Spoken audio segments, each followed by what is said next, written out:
Olha, continuando nossa conversa sobre inteligência, né, com base no material aqui, uma pergunta que sempre aparece é: será que tem um limite para os benefícios do QI? Uhum. Sabe, aquele ponto tipo, sei lá, QI 120, talvez 150, como alguns dizem, a partir dali ser mais inteligente não faz mais diferença?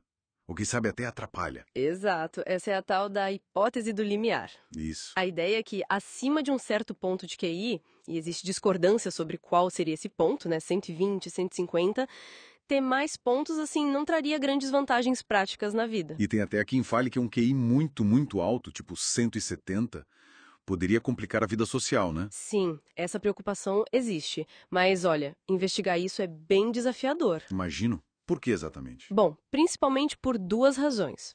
Primeiro, é a raridade. Gente com QI acima de 160 é tipo 1 em cada 31.500 pessoas. Nossa, é muito pouco. Pouquíssimo. Se pensar nos Estados Unidos inteiros, seriam umas 10 mil pessoas. Acima de 170. Menos de 500. Então, para conseguir amostras grandes para um estudo robusto, é bem difícil. Entendi. Falta gente para estudar, basicamente. E o segundo motivo? O segundo é que a gente precisa de testes de inteligência que consigam de fato diferenciar as pessoas lá no topo dessa escala, sabe? Muitos testes comuns, Eles têm um teto. isso, eles têm um teto. O WYSIVY, por exemplo, que é super usado, ele meio que para de diferenciar bem ali por volta de 145. Então, para medir diferenças lá em cima, ele não serve muito bem. Tá, entendi os desafios. Mas assim, apesar disso tudo, o que as pesquisas que a gente tem, as melhores, descobriram sobre resultados concretos, educação, carreira? Então, aí entra o estudo que é provavelmente o mais importante nessa área, o SMPY. É o estudo de jovens matematicamente precoces. Ah, já ouvi falar. Acompanharam muita gente por muito tempo, né? Exatamente, mais de 2.300 pessoas que estavam no top 1% de habilidade cognitiva. Isso dá um QI acima de 135. Uau! E aí, nesse grupo de elite, encontraram esse platô, o tal do limiar? Olha, surpreendentemente não. Mesmo dentro desse grupo super selecionado, quem tinha QI mais alto tendeu a ter resultados melhores. Como assim, melhores? Por exemplo, se a gente compara o quartil de QI mais alto com o mais baixo dentro desse grupo do top 1%, tá? Certo. O pessoal do quartil superior teve 3,5 vezes mais chance de fazer um doutorado, 3 vezes mais chance de registrar uma patente e quase 5 vezes mais chance de publicar artigos científicos em áreas STEM, ciência, tecnologia, engenharia e matemática. Caramba. Então, mesmo lá no topo, cada degrauzinho a mais de QI parece que contou bastante para essas conquistas, né? Não é tipo, chegou aqui, tá bom. Precisamente, não teve sinal de platô. E isso continuou valendo, mesmo olhando para os níveis mais extremos que eles conseguiram analisar. No grupo do top 0,01%, QI de 156 para cima, os benefícios continuavam. E quais eram? Mais de 50% deles conseguiram doutorados. No grupo que estava só no top 0,5%, foram 30%. Entendi. E tem outros estudos que confirmam isso? Sim, tem sim.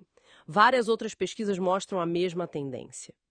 Em toda a faixa de QI, níveis mais altos geralmente se associam com melhores notas na faculdade, maior competência na prática médica depois de formado, crianças com QI maior progridem mais rápido na escola. Para esses resultados de educação e carreira, a evidência realmente não apoia a ideia de um limiar. Ok. Essa parte de carreira e estudo parece bem clara, então. Mas a inteligência não é tudo, né? E a parte social, a parte emocional. Sempre rola aquela preocupação.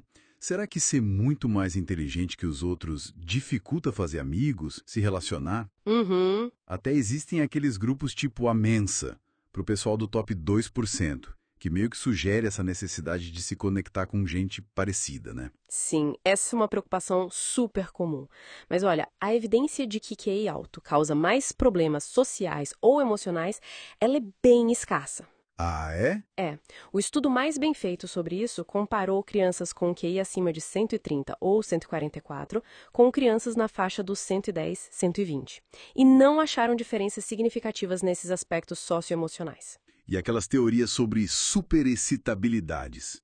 Aquela ideia de que gente muito inteligente seria mais intensa e isso traria problemas. Então, essas teorias geralmente são baseadas em estudos com metodologias que a comunidade científica considera um pouco fracas, sabe? Fracas. Com amostras pequenas ou sem grupo controle adequado. Então, a imagem do gênio atormentado talvez não seja tão real assim, pelos dados mais fortes. Parece que não. Na verdade, tem até evidências do contrário.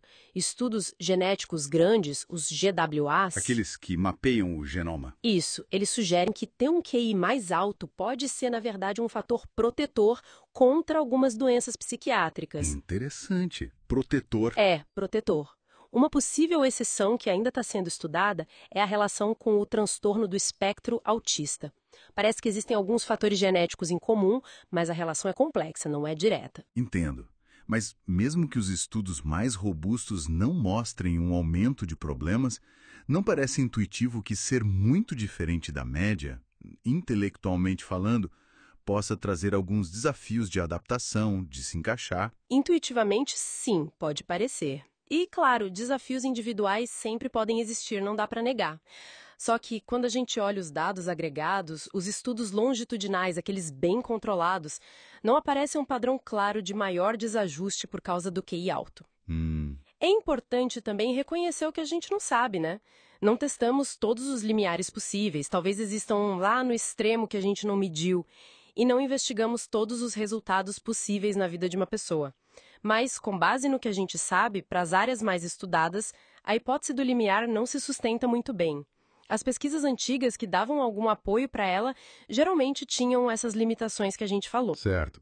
Então, para resumir o que a gente viu aqui com as evidências mais fortes, aquela ideia de que os benefícios do QI batem num teto, seja 120, 150, enfim, parece que não é bem assim. Exato, parece que não, mas claro, sempre vale a ressalva, né? Inteligência não é o único fator, longe disso. Com certeza. Mesmo entre o pessoal super inteligente, coisas como interesses, paixão pelo que faz, dedicação, ter a combinação certa de habilidades específicas verbal, matemática, espacial, ter oportunidades educacionais, um ambiente que apoia, tudo isso é fundamental para transformar aquele potencial em algo concreto. Faz todo sentido. Os resultados são sempre uma questão de probabilidade, né? Não uma garantia. Exatamente, probabilísticos, não determinísticos. Bom, então, parece que, para a maioria das coisas importantes que a gente consegue medir, mais inteligência continua sendo, em média, vantajoso.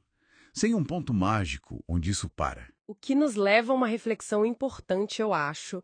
Se a inteligência continua gerando benefícios mesmo nesses níveis super altos, principalmente para conquistas na ciência, na inovação, Sim. como é que a gente pode, como sociedade, fazer um trabalho melhor para identificar e principalmente para cultivar esses talentos raros desde cedo? Garantir que eles tenham um ambiente certo, as oportunidades para florescerem de verdade, né? Para desenvolver todo esse potencial.